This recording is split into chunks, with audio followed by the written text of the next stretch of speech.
Brendan O'Neill is the chief political writer for Spike. Brendan, do you see this as a U-turn by Yvette Cooper? Is it the right thing? Is it actually going to solve this or help in any way? And isn't Baroness Louise Casey a bit busy with the social care inquiry? Yeah, I'm not sure Baroness Casey is the right choice for various reasons. She is very busy. But I do think it's a U-turn. I think it's a U-turn. I think it's a welcome U-turn. I think it proves that when pressure is put on the government, sometimes they have to act. They have no choice.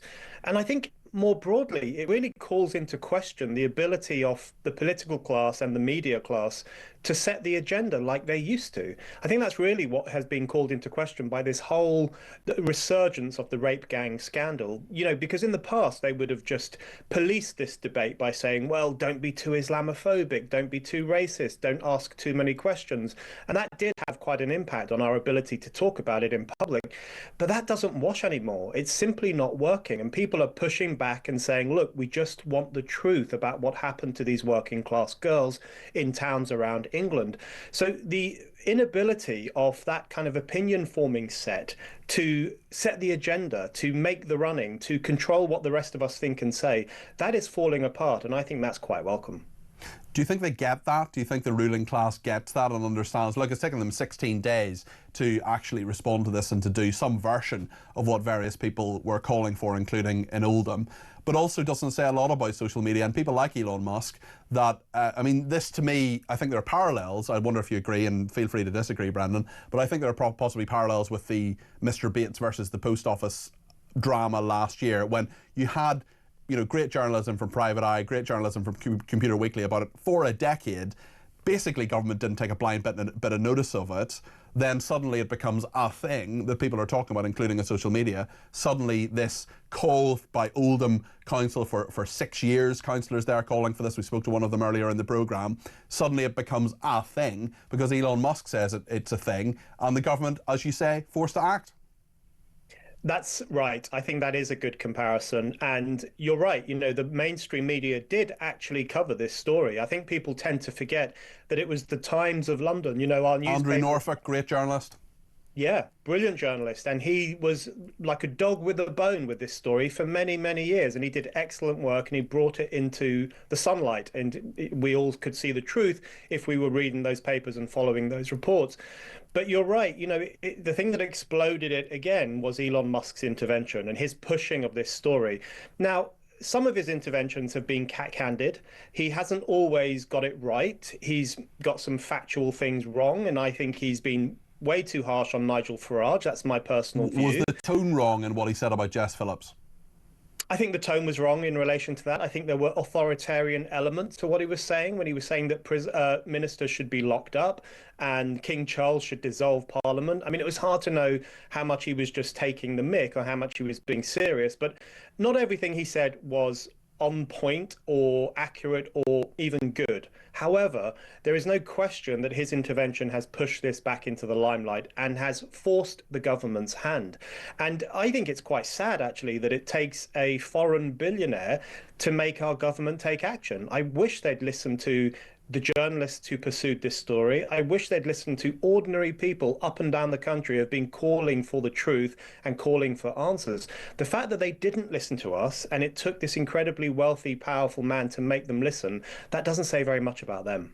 Let's talk about Kemi Badenoch now. In her first keynote speech of 2025, really first big speech as Conservative leader, she set out to us what her leadership will actually look like. Let's take a bit of a look and listen to this. It may not feel like it right now, but our country's best days are ahead of us. Britain is a land of opportunity, not a country to apologise for.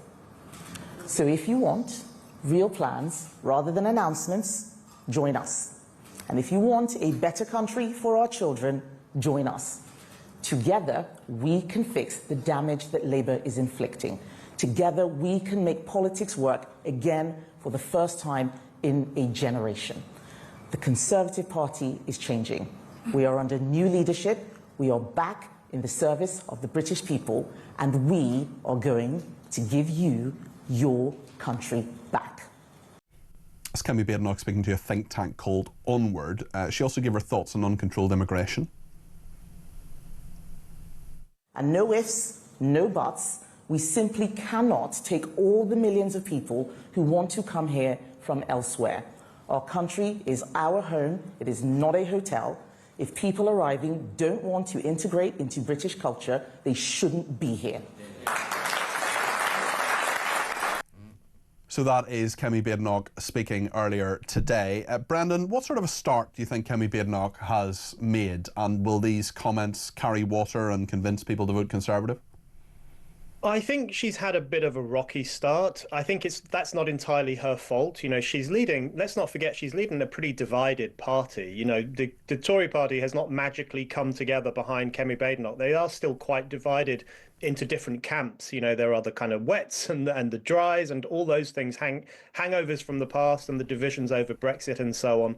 So she's had a rocky start for that reason. I also think she's not quite got her tone right all the time. She sometimes sounds a little bit flat, not particularly inspiring. However, I do think she's probably the best thing to happen to the Tory party in quite some years. She has got a lot of self-belief.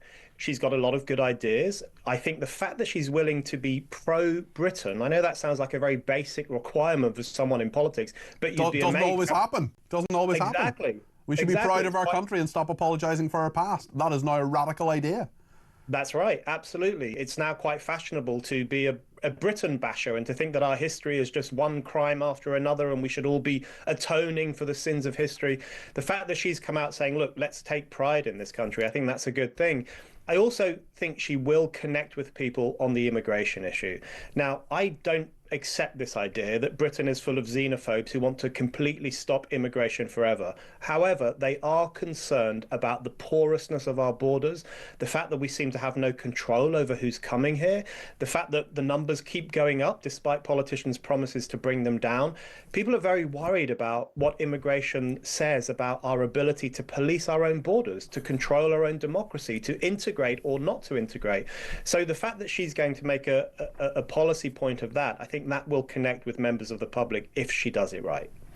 We have a new statement from the BBC. This is particularly in regard to the drill music of 10, the artist, I use the term very loosely, Jake Farry, who is a convicted murderer. We asked the BBC if they had carried out any disciplinary action against staff who had made a decision to play his music. I know you're familiar with this story as well, Brendan. Let me just give the BBC their due. A BBC spokesperson said, we're not allowed to know whether it's a man or a woman, maybe they don't know either. A BBC spokesperson said, this individual does not feature on any BBC playlist. We have never played, as we pointed out to The Sun, the lyrics they have printed. He had 2 other tracks played twice. One extra has no further plans to play his music. We were not aware of his background, and we in no way condone his actions. Bit of a Google maybe on the drill rappers. I mean, given that drill is all about murder and death and destruction and stabbing people, maybe a quick Google might have been an idea, Brendan. You know, the BBC has been pretty quick in the past to ban songs it doesn't like. You know, they banned Relax by Frankie Goes to Hollywood. Your older listeners will remember that. They banned God Save the Queen by the Sex Pistols back in the 1970s. I think they even refused to say that it got to #1. So they banned Eve of Destruction by Barry Maguire. Don't forget that in the 1960s about nuclear war. Great song. That's right. And, so they're not shy about clamping down on things that they think will be offensive or possibly even quite dangerous. And yet when it comes to the drill issue, the BBC and others seem to have a much more relaxed approach, even though it is a very nihilistic form of music. It is a form of music that does actually celebrate drug taking, drug selling, gangs and murder and so on. Now, I'm a free speech fundamentalist. I support the right of all musicians and artists, and you're right, we use that term loosely in relation to some drill acts, but I do support the right of all people to express themselves culturally.